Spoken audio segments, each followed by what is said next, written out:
Hey, how's it going? Tim here from Rich Media. Today we're going to go through a bit of a worksheet to help you understand who your target customer is. There's a lot we're going to go over, but I'll try and make it as painless as possible. I have a few notes behind the screen, so in case you see my eyes going back and forth, that's why. I'm not that smart at remembering everything I need to say, so a bit of preparation. So today we're going to go through everything you need to know to effectively define who your dream client is and understand why this is so important to do. So some of the things we're going to run through is what is a dream client, how to define your dream client, some examples of avatars is another way of what we call it, an avatar, dream client, dream customer. It's all the same thing. Finding your dream client and some common questions that we get. So your dream client, aka your customer avatar. There may be nothing more important to your business, not just to its success, but also to your happiness as the business owner, than defining your customer avatar, or as we like to call it, your dream client. For our purposes, let's define your avatar as a person who embodies your dream client. When you define them, you want to make them feel as though they're as real as they possibly can be. So to do things like that, we want to give them a name, and I would highly recommend you even find a photo that you think best represents your dream client, because we need to go into as much detail as possible. And if you can see what they look like, you can make them feel real, it's going to just make this process just a lot easier. So who this person will be, they will be the person that your business lives to serve, and they will become the foundation of your business is built around. This is going to help you know where to advertise, what demographics to target, the way to craft your ads and your messaging, what type of content makes them tick, and what offer to use as bait. Also, what to charge for some of your high ticket offers. Now, ideally, you want to define your client once you're starting a business. However, I understand you already have a business, and that's okay. It's never too late. If you excuse me, if you've already started a business, there is a good chance you already have at least a basic understanding of who your dream client is. And if it's not on paper, you've probably had many experiences with the current and past clients that have given you an opportunity to see who you do and do not like working with, what type of person fits with you best. If you haven't started a business, defining your customer avatar is going to give you the tools to create a successful business. You'll have a clear vision of who your business is serving, who you currently have. If you do currently have a business, defining your avatar will help you get over some of the current roadblocks and hurdles that you've experienced with growing your business. So we're going to just run through some examples of a bad, an okay, and a really, really good customer avatar. So an example of a really bad customer avatar, and this is, unfortunately, it's what most people default to. My dream client needs help with topic Y and wants to hire someone to help them with this. It's not very specific, very broad. It's basically everyone, right? We're not going to get any new business with that. Now, an example of a pretty decent avatar. My dream client is aged between 25 and 50 years old. They have a small business and a family to support. They struggle to find new clients for their business and are becoming increasingly frustrated with the unpredictability of their business. I'm going to help them create a predictable client acquisition system that they can always have clients and know how much money they will make every month. So that's not bad. It's pretty, it's okay. An example of a really good avatar. This is Jamie. My dream client, she is 28 years old. She is a photographer. She has a wedding and family photography business that she started 5 years ago. When she started, she was still a barista at Starbucks. After 3 years, she was finally able to get enough clients to quit her Starbucks job and focus solely on her photography business. She has hustled non-stop for the past 3 years to try and grow her business and has tried doing just about anything and everything she could to get more clients, such as blogging, social media marketing, running ads herself, Groupon, mailers, and a whole lot more.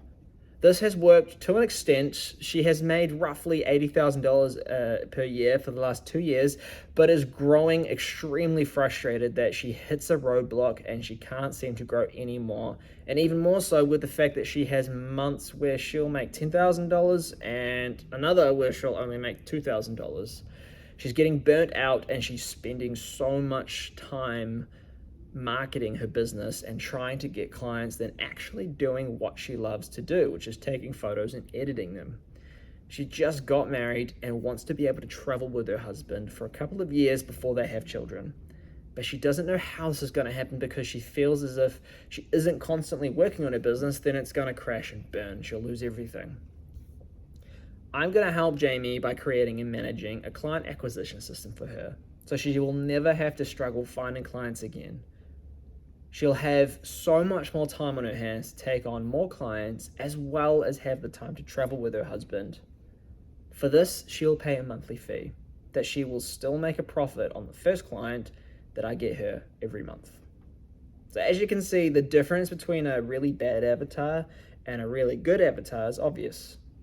Just to highlight, to have a great avatar, you want to know not only their demographics, but also their biggest challenges and pain points, as well as what they truly dream of achieving in their life and what they want for themselves. That's probably the most important part you're going to get from this. What problems they have and what dreams they have, because those are very emotional things for people. And if you can really tie into a specific problem and tie into a very specific solution to help them get those dreams that they want, that gets them out of bed in the morning, well, you're going to have a much easier time converting them and making them a customer, aren't you? Okay, so finding your dream client. One of the biggest benefits of effectively defining your dream client is it makes it so much easier to actually find them. You can use this insight you now have on your dream client and find them online. You can find them in online communities, networking events, and even with your own network. Referrals will become a lot easier because you'll know who to look for. So you can tell your friends and family, I'm looking for this kind of person, So for our purposes, we believe the most effective way to find your dream client is with paid traffic. And as of the time of this video, Facebook ads specifically is probably the best chance for that. One of the beautiful things about Facebook ads is there are 2 billion active users on Facebook. And guess what? Facebook has a lot of data on them. They know everything about them, sometimes more about them than they know about themselves. So not only is it easier to show ads to only your dream clients, you'll know exactly what messaging to put into your ad copy, and into your videos and creatives. So you can speak directly to those problems, pain points, and dreams that they have, right? And then you can show them to those right people. It's really amazing. I don't know how they did marketing before Facebook ads. It's so easy now. Now, some common questions we're just going to go through. Can my business have more than one avatar? Yes, you can, and you can have as many avatars as you want, or as you can fit into your business. In fact, I would really recommend it. If your business serves both men and women, you should have at least one separate avatar for a man and one separate avatar for a woman, or vice versa, if you've got different, no matter how you want to target your genders. You may even offer services for one of your avatars and not the other, and that's fine.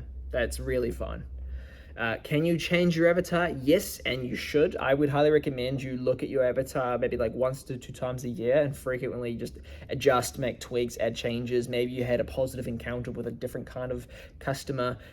Maybe you learned something new. You can add that in as well. So you should always be adapting and changing because, well, we're all growing, right? In the market, the social media, everything's just changing, so should you. Cool. So now we're going to get started in the worksheet. All right. So number one, we're going to start off with, who is your dream customer?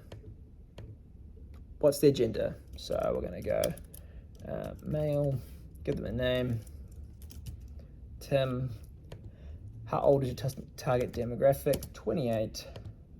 Where is your ideal customer geographically situated? So I'm using myself as an example for this. Hamilton, NZ. Now this depends, obviously, if you're selling a digital product, you're not restricted to locations such as your city or town. So, you might want to go broad. You might want to be talking about what countries you're going to target. So keep that in mind. Geographically, that's... What are their income levels, living standards, educational, professional backgrounds, stuff like this? It's good to know because it's going to help you with your pricing. And we'll get on more of that later. So we're going to go conservative 50K. What languages do they speak and understand? English.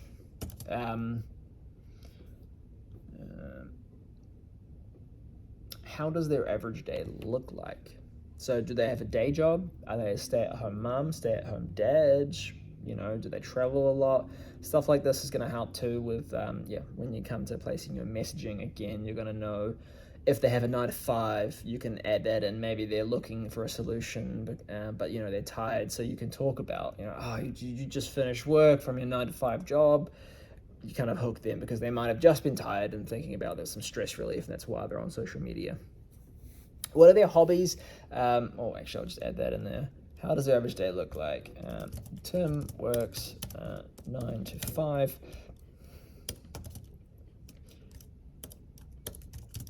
Comes home to his 2 kids. Cooks dinner. Now, get more specific. I'm just going through this because I don't want to sit here on here for an hour. But really take some time to think about this person. What does their day look like? Think about the things that might happen in their day and write those down. Really, please don't rush this. I know it's tempting. You really just want to oh my God, Tim, this is a lot of work. Take the time to prepare. Do it correctly. Do it once. Do it right. What are their hobbies, interests, and values? Well, photography.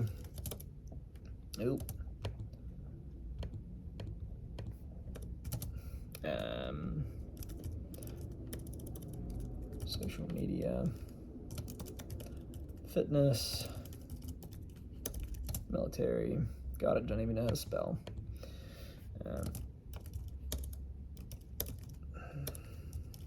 Family. Go through some things added in there. Values, it's a really important one, especially if you're doing something that's related to mental health and fitness and the way people feel. What is the best channel to communicate with them? Is it phone, email, social media, in person, or all of the above? So I'm going to go with social media. Yeah, most people want to be on that. All right, number 2. What problem does he or she have that keeps them up at night? Wants to quit his day job, doesn't earn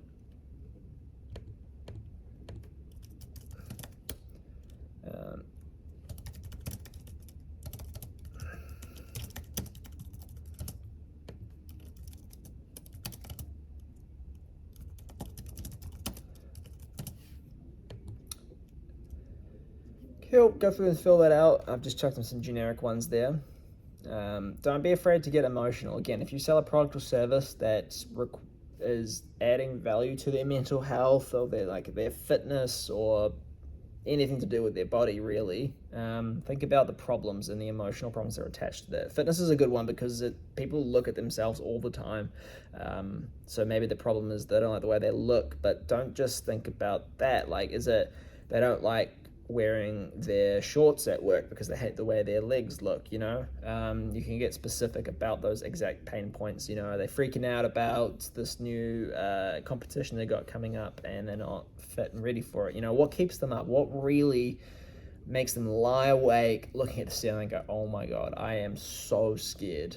Okay, we really want to find that one. So next one is we want to pick just that one. So what is the best pain point that you are best suited to fulfill? Okay, this could be their worst pain point. Maybe you're suited to fill all of them. So in that case, you want to pick the most valuable one. You think the one that's going to make the most impact into their life, i.e., just find the most emotional driven solution or problem. Sorry.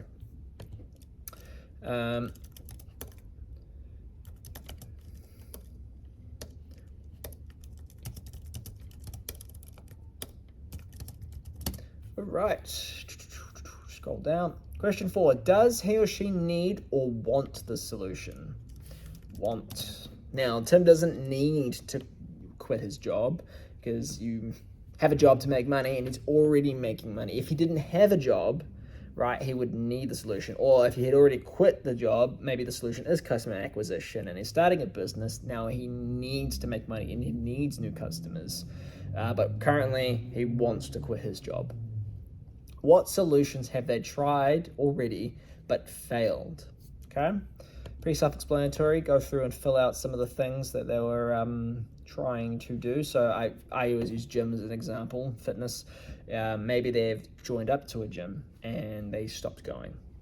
Maybe they've tried the home workout apps. Maybe they've tried using YouTube, free solutions on YouTube for home workouts or gym workouts, or maybe they've tried having an accountability partner. Think of some of the things that they've already tried and failed at. Online business,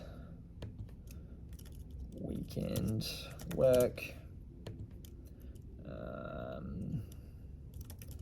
started a business 2 years ago, but failed to make enough to quit his job. Right. What are some reasons why they failed at solving these problems that they are not responsible for? This is really important because we don't want to highlight the problems they failed at solving and make it feel like it was their fault. Even though it might be, maybe someone joined a gym, because gyms work, we all know that, right? But they stopped going because they got lazy or something, whatever happens. But the problem is, if we frame it like it's their fault, well, then they don't really need you. You're not actually positioning yourself to be a solution, because the solution lies within, unless you're a coach, and you're going to help them through that or something. But really, we want to help them throw rocks at their enemies. Like, hey, don't worry, it's not your fault, you're doing great. They lied to you. In fact, it didn't work out because of XYZ. But that's okay, don't worry, because I have a solution to that that's going to solve all your problems. Follow me, give me your money. Does that make sense? So go through now, and by the way, if I'm going too quick, which I know I am, you need to be taking a lot more time than what we're doing now. Please pause the video, take the time, or come back to it later and fill this out correctly. Cool. Now, what are some reasons they fail at solving their problem that they are not responsible for? Facebook ads update killed his marketing strategy.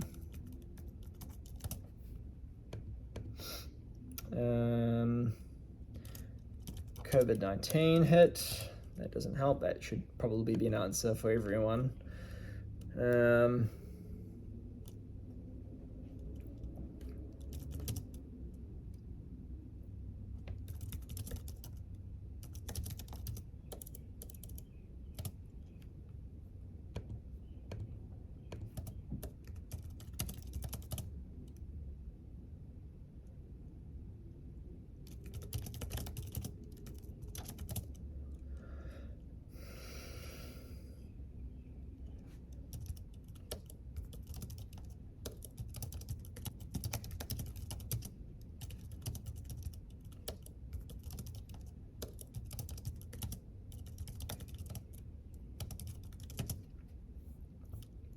All right, when you're done with that, question 7, we're almost at the end, is what gets them out of bed in the morning? This is probably my favorite one. I love talking about goals. What drives them? What is it? Their kids? Are they super driven to improve their own life or improve their family's life? What is it? Take some time to think about it. Again, you don't need to have specific answers. Just to remind you, like, this person you're creating is an amalgamation of probably thousands, if not tens of thousands of people that you have access to. Now, in the grand scheme of a population, that doesn't sound like a lot of people, but really, how many customers do you need to find to achieve your goals for your business? It sure as shit probably isn't 1,000 people. Okay, it's probably a lot less than that. If you can service 1,000 people, phenomenal. You can scale your business that massive, great. I believe you can do it. But we only need, let's say it's 100 people. If we could get 100 new clients next month, would that really make a difference? That would make me very different, that's for sure. So we only need to find, let's say, 100 people who resonate with your messaging. Okay, just to remind you there. What gets them out of bed in the morning? Now, again, my answers aren't going to be very long-winded. Take time, think about it.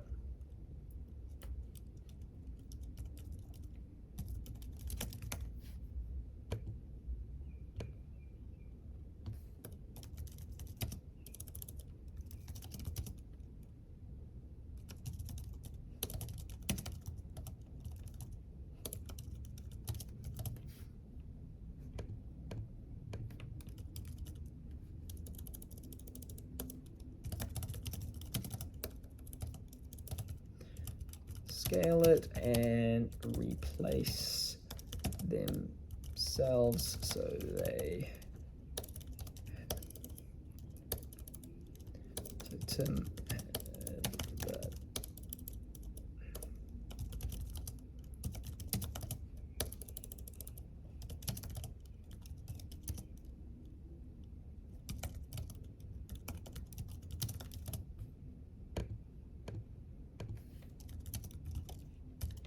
Cool. What are your customers' objectives? What are your customers' objections or roadblocks preventing them from solving their problem with you? So perhaps you're located far away from them. Perhaps there's a price barrier. Who knows? Think about that. What are the objections that they currently have? You know, if you're a physical business, fitness is an example, maybe they're hesitant about trying a new skill. Maybe they're worried that they can't do it. Maybe that they don't have a big self-belief in their ability to do it. Maybe they need a push. What are the roadblocks for your dream client? Self-belief.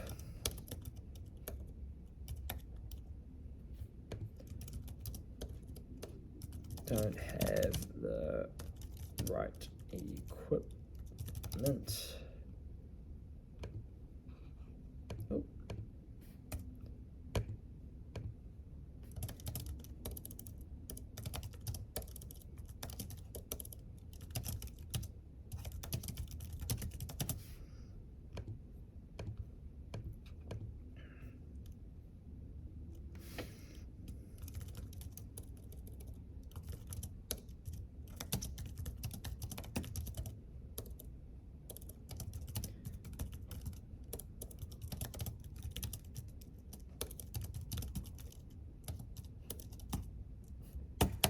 Cool. Now, last step is a little bit unrelated to the exact customer avatar. This kind of touches on the next step, which is very important to think about, is what problem question does your customer have right now that you could solve remotely? So what you're doing right now is my version of that. You have a problem and I wanted to solve it remotely. What that means is, well, I'm actually not next to you right now, am I? I'm probably working or spending time with my family, but I'm still able to take this product and sell it over and over again and solve problems over and over again. And it's already created. I could give this away for free. I could charge money for it. I can target anyone in the world with what I've got right now. So what is it for you? How could you solve a problem for them remotely? Low barrier to entry. What this is going to be your lead magnet. So once you know who you're targeting, what problems they have, what solutions they need, and more importantly, what dreams that they want to achieve, you need to start thinking about a digital product that you can create that solves that. It's very low cost, and this is going to act as the first rung on what's called your value ladder. And once they take that becomes your warm traffic that you're going to then be able to then retarget, get a communication with, and show them the next step, the next offer where they can spend more money with you and ultimately help you achieve the goals that you want to achieve. All right. So congratulations. If you've finished this, you now have a dream custom avatar. Now you might need to go through this and organize it into a paragraph like the one I read as an example beforehand. I would recommend you print this out on an A4, A3 sheet of paper, attach the photo, save this into a folder, pin it up on your office, put a photo there so you can look and say, hey, that is Sarah. That is my dream client. That is who I'm working to serve today. How can I do this better? All right. And you can reference this anytime you outsource any marketing. You can go, hey, it's worth noting, here's our dream client. This is who you're targeting. Very helpful for myself as a marketer, video creator. Whenever a business is able to give me that kind of information, it is so powerful because I don't have to there's no guesswork for me. I know what they want and I know who I'm talking to. Because when you're making a video, when you're making ads, when you're making any kind of campaign, you're not on a stage. You're not presenting to every single person who's giving you their undivided attention. You're on the sidewalk with every other business trying to stop hundreds of other people who are also busy going back and forth, and you're trying to compete for their limited attention. So if you're very specific and there's hundreds of people, and you're able to point out a specific problem and yell that out, whoever has that specific problem at that time walking past, they'll stop and, oh shit, I was just thinking about that. Oh, how does this person know? Oh, they feel like they get me. Okay, what have they got to offer? Oh, okay, that's cool. I don't have to go to them to get the solution. They're gonna send it to me in my email. I've just got to give them my email address and they're gonna send it to me, or I just have to pay the shipping costs. It's actually free. Oh yeah, no problem. Let's do that. Now you have their email address, you have their attention.